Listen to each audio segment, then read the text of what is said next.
Let me start with a slightly uncomfortable question. When two people fall in love, are they really falling in love with the person, or are they falling in love with what that person represents? Think about it carefully. When someone enters a relationship, what do they usually notice first?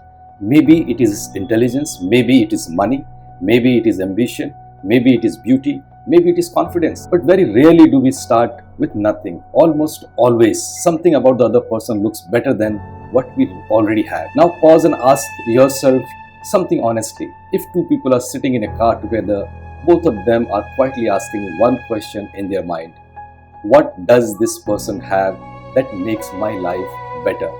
Sometimes it is talent, sometimes it is emotional support, sometimes it is stability, sometimes it is status. And sometimes it's simply the feeling that this person makes me feel more valuable. But here is where life becomes interesting, because relationships really break in the beginning. They break years later, 5 years, 7 years, 10 years. And suddenly people say, you have changed. But the deeper truth might be something else. Maybe the person did not change. Maybe the reason you choose them changed. Let me explain. Suppose someone was attracted to ambition. They saw a person looked like they would become very successful. But 10 years later, that success did not happen. Now suddenly, the same person appears different, not because their personality changed, but because the expectation attached to them disappeared. Or imagine the opposite. Someone admired kindness and simplicity, but later they discover the person is more aggressive or controlling than they expected. Again, the same sentence appears. You were never like this before, but maybe the truth is you simply saw what you wanted to see. Now here comes the uncomfortable realization.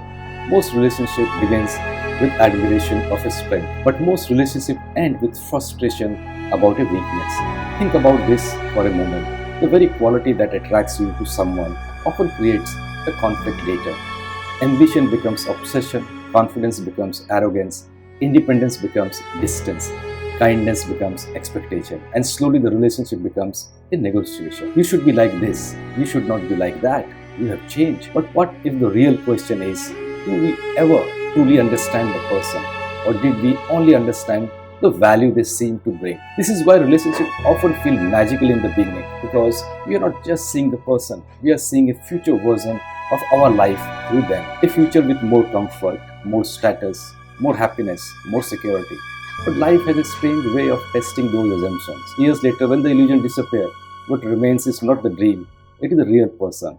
And at that moment, every relationship faces its biggest question. Not, do I love this person, but do I still value this person when the original advantage disappears? The question decides the future of almost every relationship, because real connection begins only when admiration ends, when expectations fade, and you finally see the person exactly as they are, not as a dream, not as a promise, but as a human being. And maybe that is the biggest lesson about relationships.